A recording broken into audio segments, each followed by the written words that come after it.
વકફ bill આખરે રાષ્ટ્રપતિ દ્વારા મંજૂર કરી દેવામાં આવ્યું છે। આ અંગે વધુ માહિતી આપી રહ્યા છે ગુજરાત પ્રદેશ ભાજપ અધ્યક્ષ CR પાટીલજી। આજે ભારતીય જનતા પાર્ટીના 46મા સ્થાપના દિવસ નિમિત્તે હું સૌ કાર્યકર્તાઓને શુભકામનાઓ પાઠવું છું। આપણા કાર્યકર્તાઓની અથાગ મહેનત અને સમર્પણના કારણે જ પાર્ટી આજે આટલી મજબૂત બની છે અને તેનો વ્યાપ વધ્યો છે। ઘણા સમયથી લોકોના મનમાં વકફ બિલના લઈને ઘણી અવઢવ અને પ્રશ્નો હતા।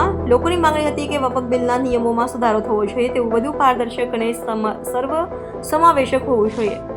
આ બિલ માત્ર હિન્દુ કે મુસલમાન માટે નહીં, પરંતુ પારસી સહિત તમામ સમુદાયને ધ્યાનમાં રાખીને બનાવવું જોઈએ। અગાઉ આપણે જોયું છે કે વકફ બોર્ડે ઘણી વખત પાલિકાની માલિકીની બિલ્ડિંગોને પણ પોતાની માલિકીની જાહેર કરી દીધી હતી। સુરત પાલિકાએ આ બાબતે હાઈકોર્ટમાં લડત લડી અને આખરે જીત પાલિકાની થઈ। પરંતુ આ એક ઉદાહરણ છે કે કોઈ પણ સંસ્થા ગમે ત્યાં પોતાની માલિકી જાહેર ના કરી શકે। આ તમામ બાબતોને ધ્યાનમાં રાખીને આ બિલને JPCને સોંપવામાં આવ્યું હતું। વકફ બોર્ડમાં અલગ અલગ રાજકીય પક્ષોના લોકો જોડાયા અને લગભગ 8 કલાક સુધી આ બિલ પર વિસ્તૃત ચર્ચા કરવામાં આવી। ત્યારબાદ આ બિલ લોકસભા અને રાજ્યસભામાં રજૂ થયું, જ્યાં લગભગ 12 કલાક સુધી ગહન ચર્ચા ચાલી। હું જણાવતા આનંદ અનુભવું છું કે આ બિલ સર્વાનુમતે સંસદના બંને ગૃહોમાં મંજૂર થયું છે અને ત્યારબાદ રાષ્ટ્રપતિએ પણ આ બિલને પોતાની મંજૂરી આપી દીધી છે। હું આ માટે સૌને અભિનંદન પાઠવું છું। આ વકફ બિલ દેશમાં ચાલતી વકફ સંસ્થાઓ પર એક અસરકારક અંકુશ લાવશે અને તેમની કામગીરીને વધુ નિયમિત અને પારદર્શક બનાવશે। નમસ્કાર। ભારતીય જનતા પાર્ટીના 46મા સ્થાપના દિન નિમિત્તે હું સૌને ખૂબ ખૂબ શુભેચ્છા પાઠવું છું।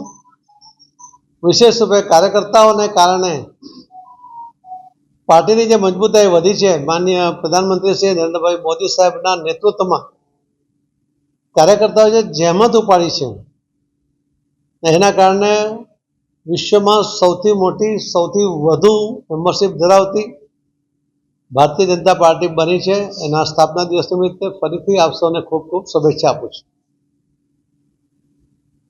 વકફ બિલ માટે આપણે ઘણા દિવસથી લોકોના મનમાં અજંપો બી હતો,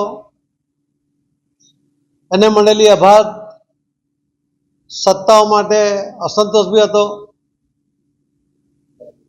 અને આવા નિયમો રદ થવા જોઈએ, એમાં સુધાર થવો જોઈએ, એવી તમામ લોકોની અપેક્ષાઓ પણ હતી। અને એમાં ફક્ત હિન્દુ નહીં, પણ પારસી હોય કે મુસ્લિમ બિરાદરો હોય, એ પણ ખૂબ મોટી સંખ્યામાં એમાં સંમત હતા। વકફ બિલનો વકફની સત્તાનો એક કડવો અનુભવ એ આપણને સુરત શહેરમાં પણ થયો હતો। મહાનગરપાલિકાની જે બિલ્ડિંગ જે વર્ષોથી કોર્પોરેશનના વહીવટી ભવન તરીકે વપરાય છે,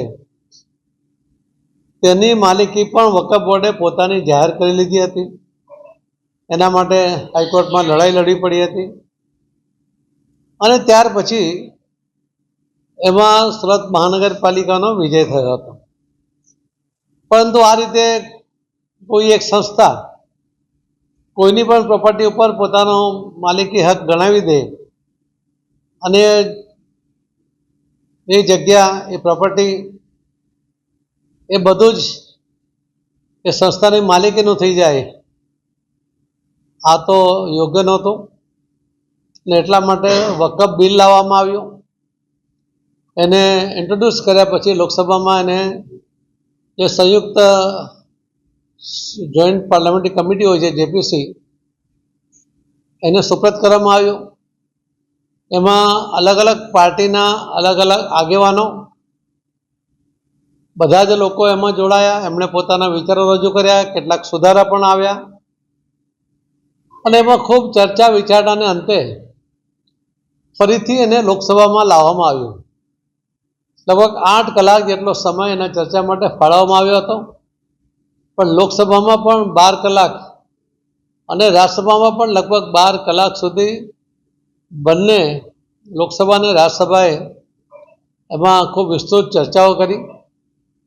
ઘણી બધી જે ગેરસમજો હતી એ માન્ય શ્રી અમિતભાઈ શાહ સાહેબે લોકસભા અને રાજ્યસભામાં દૂર કરી અને એના કારણે એક સંતોષના વાતાવરણ સાથે આ બિલ મંજૂર કરવામાં આવ્યું પ્રક્રિયા મુજબ લોકસભામાં પાસ થયા પછી રાજ્યસભામાં ગયો, ત્યાં પાસ થયા પછી એ માન્ય રાષ્ટ્રપતિજીને મોકલવામાં આવ્યું હતું ને માન્ય રાષ્ટ્રપતિજીએ એની પર પોતાની મોહર મારી છે અને કાયદાનું રૂપ આપ્યું છે. એના માટે હું એમનો આભાર માનું છું.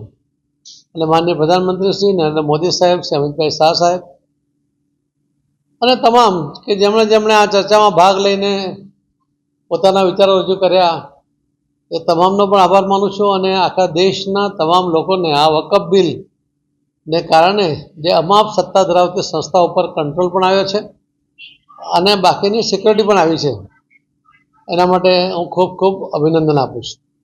ધન્યવાદ.